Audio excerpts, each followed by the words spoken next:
I sailed to America from Drogheda on a boat that a friend of mine built. And it took us 5 weeks to go over there. And it was kind of a bit of a life-changing experience for me. It's a very humbling thing when you're out there. We got blasted around by storms and, you know, we were aiming for Boston, but we had to stop in Halifax and Nova Scotia for repairs because we got that much storm damage.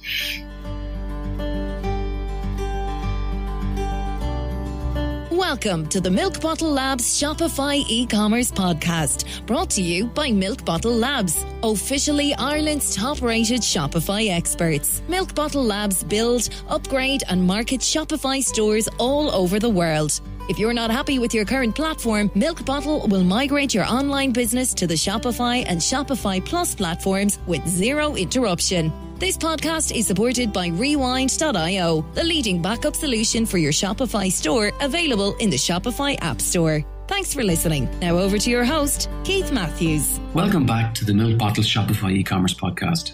For episode 6, I speak to the brainchild behind one of the most recognisable Irish brands.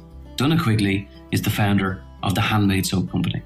In a wide-ranging interview, Donagh, a former musician and Irish thatcher, shares how he has gone from making soap on his kitchen table in 2009 to shipping worldwide on the Shopify platform. Donagh has some wonderful tales. So let's hear how life on a barge and a sailing trip across the Atlantic have influenced and shaped one of Ireland's most iconic homegrown brands. Donagh, thank you very much for joining us today. How are you? Great, thanks, Keith, and thanks for having me. How are you? Not too bad. Donagh, we brought you over to Shopify. I think it was around 2 years ago. Peter ran that project. And I actually heard about you guys well before you reached out to us. I'd love you to give an insight into how you started Handmade Soap and your prior experience, because it's a very, very interesting story for our listeners. So Handmade Soap Company, we started trading in 2010.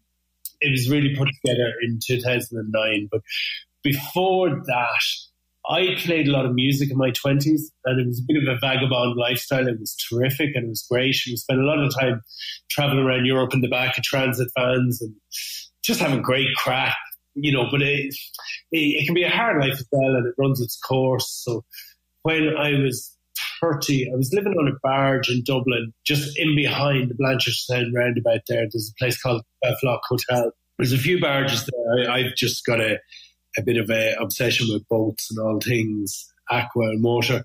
But anyway, I was on a barge there, and it's around that time I met Gemma, who I'm now married to, and the barge wasn't just big enough for two of us. It was a great bachelor pad. But I got offered a thatch and traineeship at that time, which I took. And so there wasn't too many of those traineeships going around. It's just something that just kind of appealed to me. I'd always made stuff with my hands, and I just thought, you know, let's jump at this and see where it goes. So it was great. I loved it. Really, really enjoyed it. Then went out by myself for a couple of years and just thought I'd be doing it forever. Just loved the physical side of it, the creative side of it, the business side of it. It just ticked a lot of boxes for me, and I was very, very happy doing it. And then the big bad recession hit, and anything construction related just took a big kind of hit. It just all came to a standstill, basically. So Donagh, just for the listeners that aren't local or international listeners, so you were actually a qualified thatcher. So you were creating the traditional Irish thatch roof on houses all around Ireland. Is that right? Yeah. Yes. But in reality, where I live in County Meath, there's actually a pocket around Loudmead, Fingal, where there's a hell of a lot of thatched houses here. There's a couple of little pockets in Ireland where there's a lot of thatched houses left. Wexford, Waterford, there's a good bit. There's a bit down in Cork, and over Galway, Mayo, there's a good bit. But around where I'm from, there's actually a hell of a lot of thatched houses. Now, a lot of them are up country lanes, and you mightn't see them from the main road. So while I did travel a bit, there was enough work locally to keep me going. 2008, 2009, of course, there was a worldwide recession, but in Ireland, we were hit particularly bad. So that put an end to, was it a luxury spend at that time, or was it a necessity? It was a little bit of both, Keith. The luxury side of it, there was some new builds, people who wanted thatch on it, but a lot of it was necessity. But there was a lot of grant-aided work as well. So there was a lot of maintenance work, or, you know, just rethatching of older roofs. And a lot of it was driven by people who've been grown up in these houses, were maybe later on in their life, and they were had forced by the council to maintain the thatch. So they might have been a little bit tight in funds. So a lot of it was grant aided, and all that just seized up around the end of 2008, 2009. Okay. And did you conceive the idea before you saw the end of that, or did you end up kind of in limbo when the recession hit? How did you go from thatching then into the Handmade Soap Company? So I knew the writing was on the wall with the thatching, but I was still thatching all the way up in 2009 and still had a good few jobs on there. My last job was actually Drogheda in 2009, and it didn't finish till November 2009, but I knew the writing was on the wall. So a few things happened that year. In 2009, I sailed to America from Drogheda on a boat that a friend of mine built. And it took us 5 weeks to go over there. And it was kind of a bit of a life-changing experience for me. It's a very humbling thing when you're out there. We got blasted around by storms and, we were aiming for Boston, but we had to stop in Halifax and Nova Scotia for repairs because we got that much storm damage. So it was an amazing trip. And that was kind of the conception of the Handmade Soap Company. I just had a lot of time to clear the head and think what was the next move. So I came back from that trip and came back to Gemma and said, we're going to open up a soap company. And she went, oh, okay, that's great. So my last thatching job was actually a place called Harty's Cottage in Drogheda.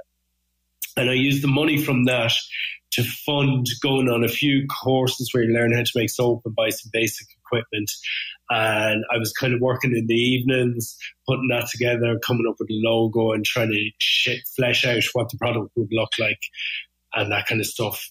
Did you go abroad for those courses? It sounds like a niche. So was there something in Ireland that you could go to, or did you have to fly out of the country? So I went abroad for both courses. One of them I actually did in America when we sailed over there. I got off the boat, the lads went to the pub, and I went and did the soap making course. But there was a particular woman over there who I'd read about, and she had a company called the Back Porch Soap Company, and her name was Marla Bosworth, and she lived just south of Boston, which I knew we'd be sailing to. She lived in a place called Quincy. So literally I got off the boat and looked her up, and I knew she ran courses, but she didn't have one running at the time. I said, listen, you're not going to believe this, but I've just sailed all the way from Ireland. She went, what? Kind of knew she wasn't going to believe it, but I said, I want you to teach me how to make soap. And anyway, I went down and stayed with her for a few days and just did some fairly intensive stuff down there, and that was great. And then I went over to London. A woman over there called Melinda Koss, who wrote a book called The Handmade Soap Book a number of years ago, and she was a bit of a legend, an institution within the actual craft of handmade soap. She's a bit of an authority on the subject. So I went over, I actually did a couple of courses with her over in London. I remember watching a piece on Irish television, Donagh, where after you did those courses, you actually started making the soap in your kitchen. Yeah, very much so. It was the only place we could make it. We had nowhere else to make it. And we had to see this was an idea, a kernel of an idea at this stage. This wasn't a business. So we just had to see, was there any business case for it? So we were literally making the soap at 2 pots in the kitchen. Believe it or believe it not, I've actually still got those 2 pots. I bought them from a shop in Avon called Sage and Stone, and I still have them in the factory now. The factory is obviously a lot bigger than it was back then, but still have those 2 pots, and we still use them for making little sample batches and all that kind of stuff. At the time, I remember when I saw it first, I was amazed at the branding. And I have a quote here that you gave on that RTE television show at the time, and you described the Handmade Soap Company as Little House on the Prairie meets Paris, but up the road from Dublin. Yeah. So, it actually describes it very, very well. A lot of people have difficulties, describing their own business. But the branding and the logos and the print and the packaging, did you design all that yourself, or did you have an outside influence? Because it seems as though you were very much ahead of the kind of cool, chic 60s branding that is now everywhere, all around us. I worked with a designer, but I would have hand sketched a lot of stuff out and worked hand in hand with the designer and said, here, can you put manners on that, and kind of smarten it up a bit. So I'd have no technical design skills, but have a strong idea of what I like and what I don't like, but probably more so a strong idea of what I want something to look like. So I'd have an idea in my head, and I'd like to think would be fairly well able to execute. So, I mean, the idea of the handmade of Little House on the Prairie, that's more an emotional thing. I was just trying to convey, you know, for me, that was a huge part of my childhood, and the books and watching the program Michael Landon. I don't know if you remember Highway to Heaven that came after. I do. Yeah, I do. In Ireland at the time, Little House on the Prairie was one of very, very few programs that we had. We only had one or two television stations, so everybody 50 down to 35 would remember the Little House on the Prairie. Yeah, and I loved it, and a very warm feeling. So, you know, with our product, we just wanted it to be a nice, positive product and to have a positive impact on the end user. So that starts, the first thing they're going to see it on the shelf. So it has to look good and kind of fill that brief of trying to inspire that little kind of happy feeling in the bottom of your stomach, and then through to obviously how the product works and the efficacy of it and that kind of stuff. You started making it by hand, and obviously, as you've just given us the theory of the brand and where you came up with the concept. So, but also more importantly, they're pretty much, are they 99% or 100% made from natural ingredients? Yeah, all except the preservative. We have to have a preservative in there. And so we've always used natural ingredients, but actually I can announce this now. From the 1st of January 2019, all our products are going to be EcoCert accredited, EcoCert and Cosmos accredited. Now, for a company our size, that's quite a big deal. We spent a long time researching this, and EcoCert and Cosmos are the most respected natural accreditation within the beauty industry you can get, and they're only getting stronger and stronger. So it's no good us just saying that it's natural anymore. We just needed to back it up. So that's been an 18-month journey on our side to get it there. And part of that, we've had to reformulate and do a lot of stuff. But yeah, they're all natural except for the preservative. Did that affect the quality of the product? And it obviously added time to your, did it force you to change the process, your operations at the back end? No. To get that accreditation? Yeah, there's a lot of work involved, because the main stuff is traceability of raw ingredients through, from source through to end product, and the paperwork trail that goes with that. There's a lot of process in the factory that we had to improve to gain that accreditation. And probably the biggest thing is the cost of the raw ingredients. They're just a lot more expensive. Naturals are just a lot more expensive. The actual quality of the product, we think, if anything, is better, because we'd be very particular about that. There's no sense using natural ingredients if the stuff doesn't work. So, there's a lot of stuff around trying to get natural, quality natural surfactants, which it's a little bit technical, but in the hand wash and the liquid soaps and that, it's a balance between getting the right amount of suds and using the most gentlest natural ingredients possible. So there's quite a bit of science in that end of it now as well.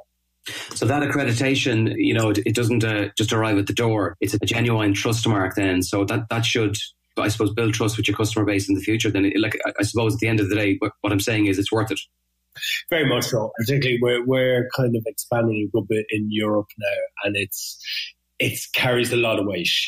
So Donagh, you're called the Irish Handmade Soap Company, but it's 2018, so it's 8 years since you began to mix the soap in the kitchen. So I noticed that you've introduced a few additional products aside from the soaps. Can you just give us a rundown what your product range includes at the moment? Same hand wash, hand lotion, shower gel body lotion. We do shampoo and conditioner, a hand cream, hand scrub, a cuticle oil, soap, obviously, and then the home fragrance side of it is candles and diffusers. So it's a complete range of natural body care products with some home fragrance as well, being the candles and diffusers. The production and creation of those products, obviously, you're creating products because there's a demand for that, in Ireland and abroad. To launch a new range of products, do you focus on launching products that are created in a similar fashion, or do you just basically decide on new products based on the customer demand? Customer demand, really, and then try fill in the blanks backwards from there. Because we make everything in-house. I'd like to think we're fairly nimble and fairly versatile. So there's not a lot that we'd be scared to take on in terms of manufacturing.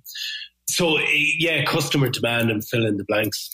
In terms of where you sell your products, initially when you conceived the Handmade Soap Company, did you think that you were just going to be a kind of a cottage business, you know, in County Meath, and you were just going to build a nice business and just supply the local area? Did you ever think that you were going to end up selling online and Shopify and shipping pretty much to every country in the world? No, I mean, the original plan was markets, farmers markets. And at the time, I think I realised there was, you know, at that time, maybe 6 or 7 different markets around Dublin on a Sunday that were all lovely quality and a nice day out. And for me, success would have been having a stall at each of those markets. So a team of people out in stalls. And that was it. That was the level of the horizon. That was as big as the vision was. And it's just kind of grown its own legs from there to some extent. And was there any aha moments where you went in the early days, hold on a second here, lads, we actually have something there that could really roll? Yeah, there was actually, yeah. So that markets vision was around December 2009, and then I started doing a few of these markets, and I kind of went, aha, hang on a second, you're going to have to rethink this one. So then we went to Showcase, which is a trade show in the ODS. It's on in January, and it's where all the Irish retail shops go to do their shopping. And we just got a couple of big orders there. Well, for us, they were big. At the time, we were actually still in the kitchen making 60 bars of soap a day. And I think the first order we had was something like 2,500 bars of soap. And, you know, they were like, can you put a barcode on it? And I was like, yeah, absolutely, no problem. And then what's a barcode, you know? So we spent the next 6 weeks having to do split shifts in the kitchen because we could only make the 60 bars of soap at a time to get this order out the door. So kind of, hang on, there might be something here. If I can do this a bit bigger and a bit better, there might be something there. Yeah. And your current location, that's close to home, isn't it? It's in Kells. No, the current location is in Slane, which is where I'm from. Okay. So it's the next village over from Kells. Very good. We've been working with you for the last couple of years, and you migrated over to Shopify. How have you found it? Have you found it easy to use or difficult, or you know, in comparison to the first website that you had, are you happy with it? Very much so. So there's a few things. For me, I concentrate more on the reporting side of it, the number side of it. But internally, our team here, the whole idea of moving to Shopify was that we would have control over the content of the site. Instead of having to go to our outside developer every time we wanted to upgrade a description on a product or put a new slider on the homepage or something like that.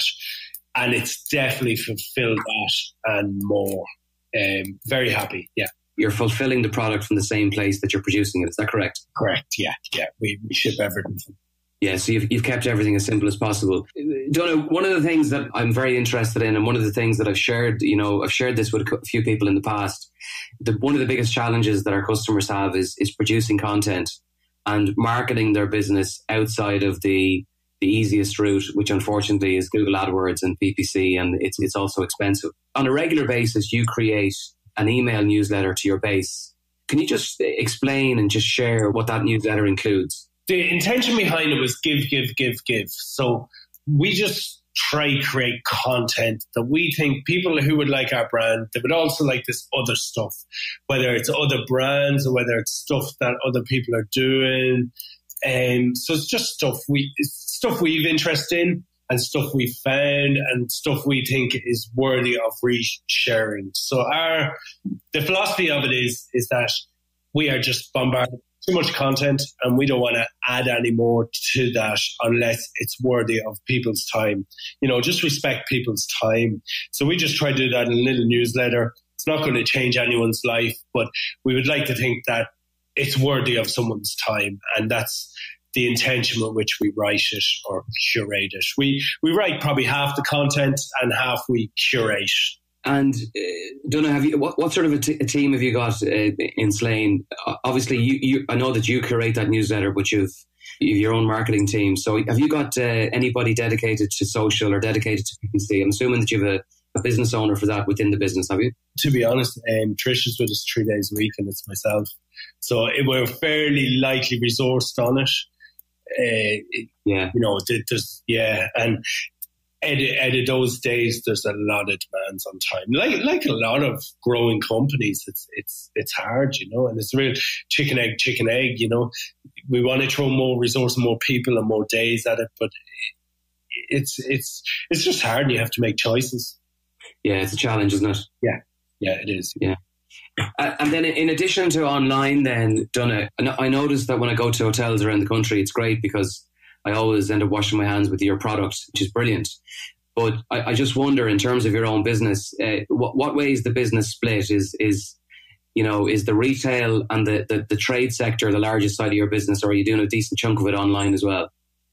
The trade sector that's our bread and butter business. I mean, the online stuff, it's good and it's growing, and it's grown at around 50% year on year. The business has grown anyway at around 40% year on year. So the online growth is a bit ahead of the business growth.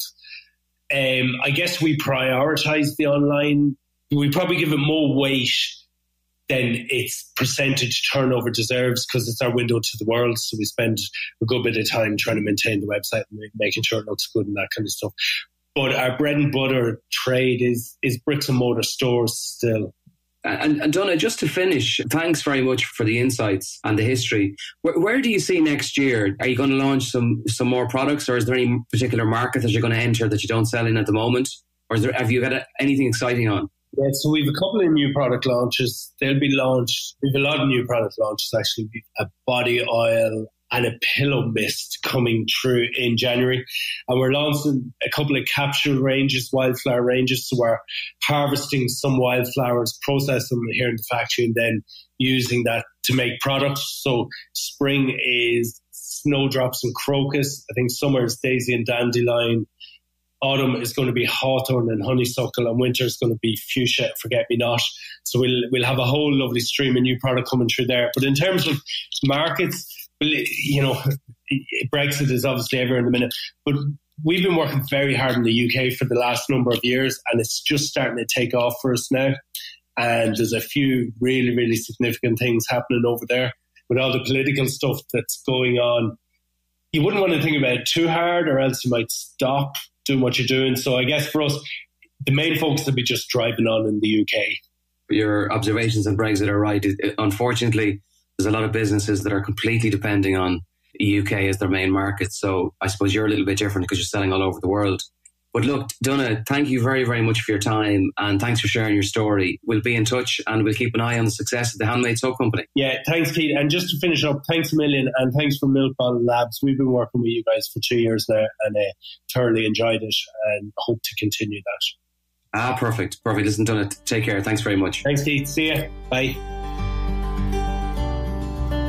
Thanks for taking the time to join us for our 6th episode of the Milk Bottle Shopify e-commerce podcast. All of our episodes are available on Spotify and iTunes. Until next time, thanks very much.